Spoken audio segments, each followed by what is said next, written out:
Stock market is a device for transferring money from the impatient to the patient and market pays premium to those who invest for long term. हाय, मेरा नाम जनेश कोठारी है। मैं एक financial evangelist हूँ and मेरा mission है कि मैं 1 लाख एंटरप्रेन्योर्स और कॉर्पोरेट प्रोफेशनल्स को पैसा वाला बनाऊँ थ्रू म्यूचुअल फंड्स। अगर आप जो देख रहे हैं वो आपको पसंद है तो मेरा चैनल सब्सक्राइब करके बेल आइकन प्रेस करना ना भूलें, जिससे आपको लेटेस्ट वीडियोस मिलते रहे, जिसमें आपको टिप्स, टेक्निक्स और आइडियाज़ पता चलता रहे पर्सनल फाइनेंस, मनी मैनेजमेंट और म्यूचुअल फंड पे। तो चलिए इस वीडियो में हम बात करेंगे 6 ऐसे कारण जिसकी वजह से इन्वेस्टर्स लॉन्ग टर्म के लिए इन्वेस्ट नहीं कर पाते हैं और उसके क्या प्रोबेबल सोल्यूशंस हैं, हम उस पर भी बात करेंगे।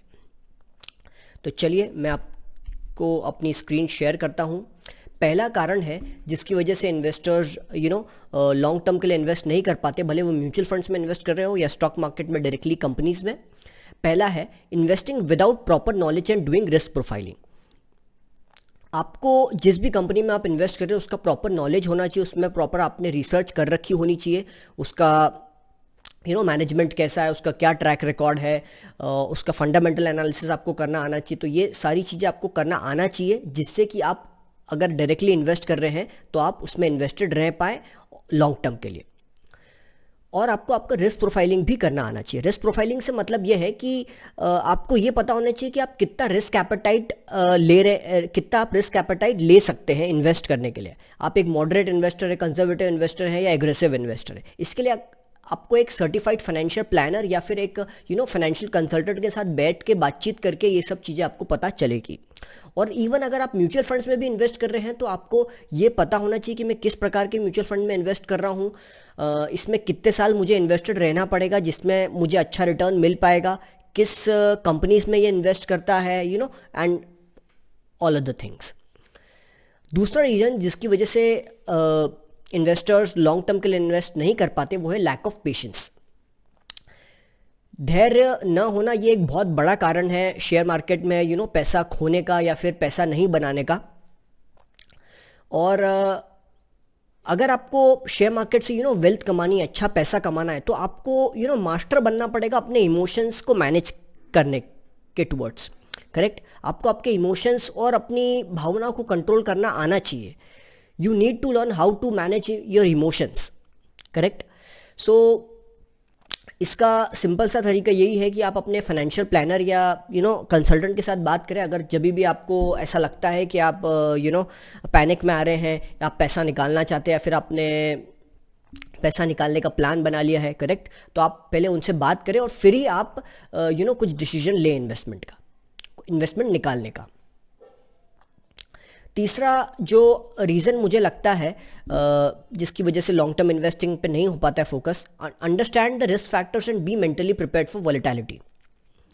देखिए, अगर आप स्टॉक मार्केट में इन्वेस्ट कर रहे हैं तो आपको ये समझना पड़ेगा कि स्टॉक मार्केट कभी भी एक सिंगल डायरेक्शन में नहीं चलता है, वो अप जाएगा, ये पॉसिबल नहीं है। आपको रिस्क फैक्टर्स को समझना पड़ेगा। आप जिस भी कंपनीज में इन्वेस्ट कर रहे हो, जिस भी टाइप के म्यूचुअल फंड में इन्वेस्ट कर रहे हो, और आपको उस प्रकार के हिसाब से लॉस झेलने की भी क्षमता होनी चाहिए। लेट्स से अगर आप स्मॉल कैप कंपनीज या स्मॉल कैप म्यूचुअल फंड्स में इन्वेस्ट कर रहे हो तो आपको एनी टाइम 40-50% तक का करेक्शन आ सकता है अगर मार्केट क्रैश होता है तो।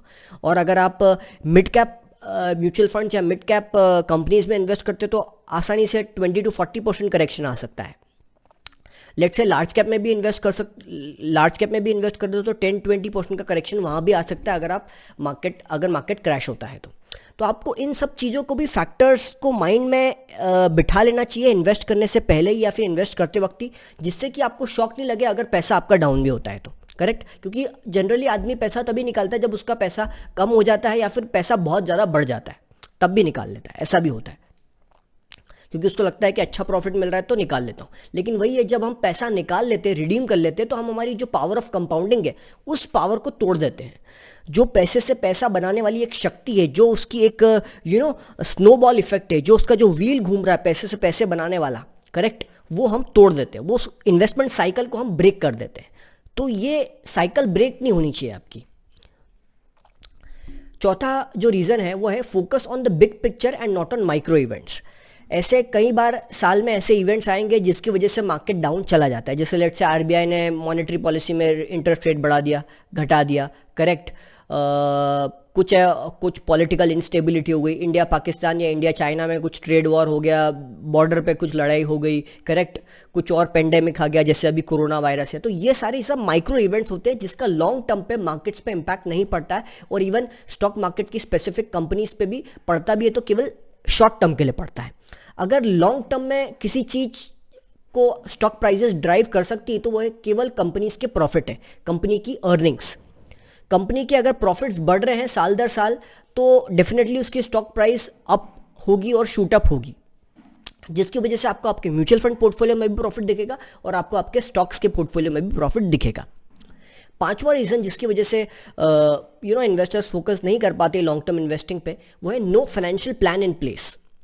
फाइनेंशियल प्लान आपके पास होना चाहिए कि मैं किस रीज़न से इन्वेस्ट कर रहा हूँ, यानी कि मेरा क्या पर्पस है, क्या फाइनेंशियल गोल है, मैं कितने साल के लिए इन्वेस्ट कर रहा हूँ, और मैं कितनी रिस्क एपेटाइट है मेरी, मैं कितना रिस्क झेल सकता हूँ, मैं कितना लॉस झेल सकता हूँ, मैं या फिर मैं कितना किस प्रकार के फंड्स में मैं इन्वेस्ट कर सकता हूँ, मेरी एज एन इन्वेस्टर क्या साइकोलॉजी है, क्या मेंटालिटी है, करेक्ट। तो इस चीज़ों के लिए आपको डिस्कशन करना चाहिए आपके फाइनेंशियल प्लानर के साथ, आपके फाइनेंशियल कंसल्टेंट के साथ। वो ही आपको बता पाएंगे कि आपके लिए कौन सा फंड सही है या फिर आपके लिए कौन सा इन्वेस्टमेंट सही है, जिसको जो इंस्ट्रूमेंट आपके लिए सूटेबल है। सिक्स्थ रीज़न जिसकी वजह से इन्वेस्टिंग नहीं हो पाती है लॉन्ग टर्म के लिए, वो है long term investing is very boring, correct. Late से आपने इस मंथ की आपकी SIP गई, ठीक है, आपकी 5,000 रुपये की SIP गई और आपने 15-20 दिन बाद देखा कि यार 5,100 रुपये हुए हैं, केवल 100 रुपये बढ़े या 200 रुपये बढ़े, तो अब आपके देखने से पैसा बढ़ तो नहीं जाएंगे, करेक्ट। तो लॉन्ग टर्म इन्वेस्टिंग बहुत बोरिंग होती है और इसमें काफ़ी टाइम लगता है पैसों को मल्टीप्लाई होने में। तो इसके साथ मैं आपको ये सजेस्ट करूँगा कि आप अपना बार बार जो एक इन्वेस्टमेंट का वैल्यूएशन रिपोर्ट है, करेक्ट, वो आप बार बार न देखें, अपना इन्वेस्टमेंट का वैल्यूएशन बार बार न चेक करें वेबसाइट और ऐप्स पे जाके। उससे होता कुछ नहीं है, हमारा जो इमोशनल बैलेंस है वो बिगड़ता है, हमारी भावनाएं हम इम्बैलेंस हो जाते हैं और जिसकी वजह से हम पैनिक कर जाते हैं। तो सीधा सा गणित यही है कि आप इसके साथ एक हॉबी प्रैक्टिस करें। हॉबी यानी कि क्या, कि आप लॉन्ग टर्म इन्वेस्टिंग कर रहे हैं, ठीक है, अब उस पर इन्वेस्टमेंट वैल्यूएशन पे ज़्यादा फोकस ना करते हुए एक कुछ आपने हॉबी ले ली साथ में, क्रिकेट हो गया, बैडमिंटन हो गया, डांसिंग, सिंगिंग, जो भी आपको पसंद है आप वो करो, जिससे कि आपका कहीं ना कहीं एंगेजमेंट बना रहे, आप कहीं ना कहीं बिजी रहो। तो आप बार बार आपकी वैल्यूएशन रिपोर्ट या इन्वेस्टमेंट को न मॉनिटर करो, ज़्यादा उसको ट्रैक न करो। ज़्यादा ट्रैक करने से कोई आपका इन्वेस्टमेंट के वैल्यूएशन बढ़ नहीं जाएंगे, correct. So understand this thing. So these are the 6 reasons and their probable 6 solution for long term investing. अगर आपको वीडियो अच्छा लगता है तो वीडियो को लाइक ज़रूर कर दीजिएगा। कमेंट बॉक्स में मुझे कमेंट करके बताएं कि आप को इनमें से कौन सी लर्निंग सबसे अच्छी लगी, और इवन ये भी बताएं कि मुझे आपने क्या लॉन्ग टर्म इन्वेस्टिंग में गलती करी है, मैं आपसे सुनना चाहूँगा, और आप उसके लिए क्या एक्शन स्टेप्स आपने लिए या फिर आप क्या लेने वाले हैं अब इस वीडियो को देख के आपकी लॉन्ग टर्म इन्वेस्टिंग के लिए। I will read each and every comment and उस पर रिप्लाई भी करूँगा मैं। So do comment and share कीजिए ये वीडियो ऐसे लोगों के साथ जो लॉन्ग टर्म इन्वेस्टिंग सीखना चाहते हैं, आप उनको बताना चाहते हैं, करेक्ट। और अगर आपको ये सारे रीजंस का एक PDF चाहिए तो मैं डिस्क्रिप्शन बॉक्स में एक फ्री PDF गाइड दे रहा हूँ, उस लिंक पे क्लिक करके आप अपनी डिटेल्स भरिए और उस फ्री ईबुक को डाउनलोड कर लीजिए, जिससे आपको ये सारे रीजंस आप डिटेल में भी जान सकते हैं, ठीक है। यहाँ पर मैंने एक शॉर्ट फॉर्म में बताए हैं आपको, करेक्ट, लेकिन आप वहाँ पर डिटेल में जान सकते हैं, उससे पढ़ सकते हैं, अपने पास प्रिजर्व करके रख सकते हैं, करेक्ट। और उस PDF गाइड में एंड में एक लिंक दी होगी फेसबुक VIP ग्रुप की, तो आप उसे भी ज्वाइन कर सकते हैं, जिसमें मैं आपको इसी प्रकार की बहुत सारी वैल्यूएबल इंसाइट्स दूंगा personal finance, money management, mutual funds पे। और चैनल को सब्सक्राइब करके बेल आइकन प्रेस करना ना भूलें। I will see you in the next video. Thank you.